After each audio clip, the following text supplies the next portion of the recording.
Assalamualaikum warahmatullahi wabarakatuh. Allahumma salli ala Sayyidina Muhammad.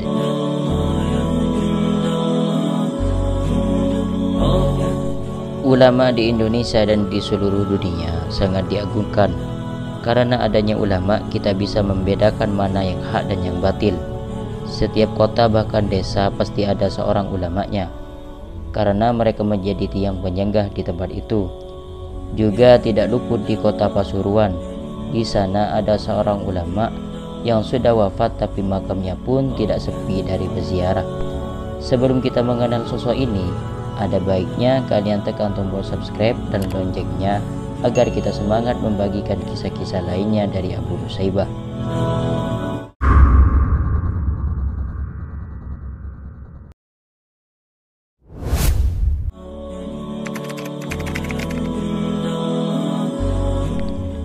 Kiai Haji Abdul Muti atau yang biasa dipanggil dengan sapaan Kiai Haji Abdul Hamid Pasuruan lahir pada tahun 1333 Hijriah atau 1915 Masehi di Duku Sumur Kepal, Desa Sumbergirang, Kecamatan Lasem, Rembang, Jawa Tengah. Abdul Muti kecil biasa dipanggil Dul saja, tapi seringkali panggilan ini dipelesetkan menjadi Bedudul karena kenakalannya. Dul memang tumbuh sebagai anak yang lincah dan nakal. Kiai Haji Hasan Abdillah Glenmore, adik sepupu beliau, menuturkan bahwa Dul adalah anak yang nakalnya luar biasa. Tapi kenakalan Dul tidak seperti anak-anak sekarang. Nakalnya Dul adalah kenakalan bocah yang masih dalam batas wajar. Tapi untuk ukuran anak seorang kiai dipandang luar biasa, sebab sehari-hari dia jarang di rumah. Hobinya adalah bermain sepak bola dan layang-layang. Karena banyak bermain, ngajinya otomatis kurang teratur walaupun bukan ditinggalkan sama sekali. Akhirnya ayahnya Kiai Haji Abdullah Umar mengirim Dul untuk mengaji kepada Kiai Haji Maksum dan Kiai Haji Baidawi. Ketika mulai beranjak remaja, dia mulai gemar belajar kanuragan, semacam ilmu kesaktian. Belajarnya cukup intensif sehingga mencapai taraf ilmu yang cukup tinggi.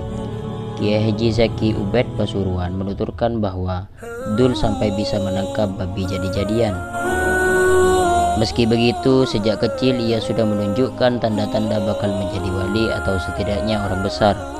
Ketika diajak kakeknya Kiai Haji Muhammad Siddiq Jember pergi haji, Dul bertemu Rasulullah SAW. Pada saat haji itulah namanya diganti menjadi Abdul Hamid.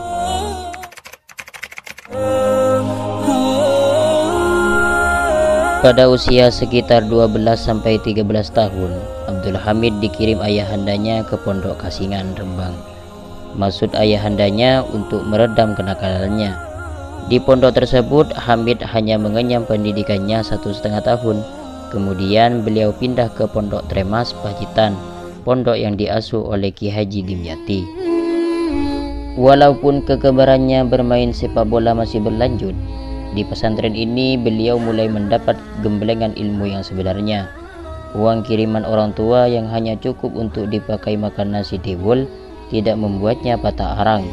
Dia tetap betah tinggal di sana sampai 12 tahun hingga mencapai taraf keilmuan yang tinggi di berbagai bidang.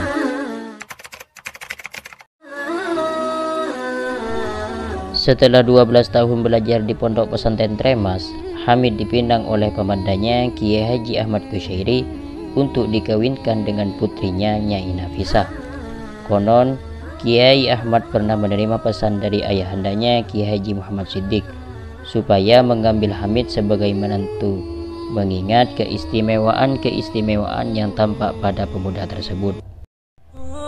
Kiai Haji Abdul Hamid menikah dengan Nyai Nafisah pada 12 September 1940 Masehi, bertepatan dengan 9 Syakban 1350 Hijriah, selepas duhur pukul 1 di Masjid Jami, sekarang Masjid Agung Al-Anwar, Pasuruan. Sejak itu Haji Abdul Hamid tinggal di rumah mertuanya. 5 atau 6 tahun kemudian Kiai Ahmad pindah ke Jember, lalu pindah ke Glenmore, Banyuwangi. Tinggallah kini Kiai Hamid bersama istrinya, harus berjuang secara mandiri mengarungi samudera kehidupan dalam biduk rumah tangga yang baru mereka bina. Untuk menghidupi diri dan keluarga, Kiai Hamid berusaha apa saja, dari jual beli sepeda, berdagang kelapa, dan kedelai sampai menyewa sawah dan berdagang spare part dokar. Hari-hari mereka adalah hari-hari penuh keprihatinan. Makan nasi dengan kerupuk atau tempe panggang sudah menjadi kebiasaan sehari-hari. Terkadang sarung yang sudah menerawang masih dipakai dengan dilapisi kain serban supaya warna kulitnya tidak kelihatan. Tapi Kiai Hamid tak kenal putus asa, terus berusaha dan berusaha. Kala itu beliau belum terlibat dalam kegiatan pesantren Salafiyah, meski tinggal di kompleks pesantren. Di tengah kehidupan prihatin itu, beliau mulai punya santri 2 orang yang ditempatkan di sebuah gubuk di halaman rumah. Beliau juga mulai menggelar pengajian di berbagai desa di Kabupaten Pasuruan, Rejoso, Ranggeh, dan lain-lain.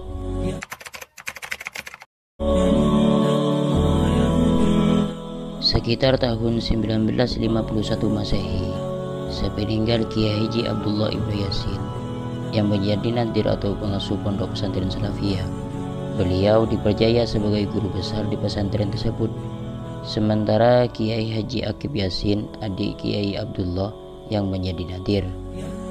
Meski demikian, beliaulah yang memangku pesantren tersebut untuk mengurusi segala keperluan sehari-hari, karena Kiai Akib yang muda saat itu masih belajar di Lasem.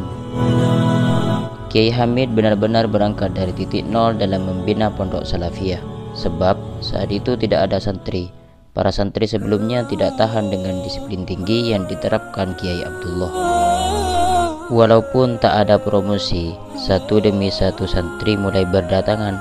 Prosesnya sangat natural, tanpa rekayasa. Perkembangannya memang tidak bisa dibilang merasa cepat, hingga kamar-kamar yang ada tidak mencukupi untuk para santri dan harus dibangun yang baru. Akhirnya, terdorong oleh perkembangan zaman, fasilitas baru pun perlu disediakan, yaitu madrasah klasikal. Berkat perkembangan pondok pesantren yang diasuh oleh beliau, pengakuan masyarakat semakin membesar, tamunya semakin lama semakin banyak, terutama setelah wafatnya Habib Ja'far As-Saqaf, wali terkemuka Pasuruan waktu itu yang jadi guru spiritualnya sekitar tahun 1954 Masehi. Sinarnya semakin membesar dan membesar.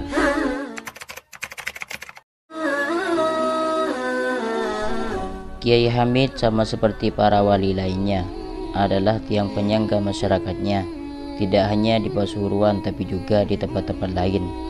Pada hari Sabtu tanggal 9 Rabiul Awal 1403 Hijriah, bertepatan dengan 25 Desember 1982 Masehi, menjadi awal berkabung panjang bagi masyarakat muslim Pasuruan dan muslim di tempat lain. Hari itu saat ayam belum berkokok, hujan tangis memecah kesunyian di rumah dalam komplek pesantren Salafiyah.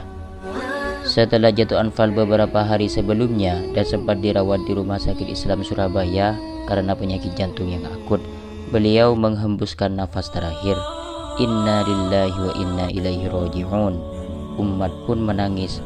Pasuruan seakan terhenti bisu oleh duka yang dalam.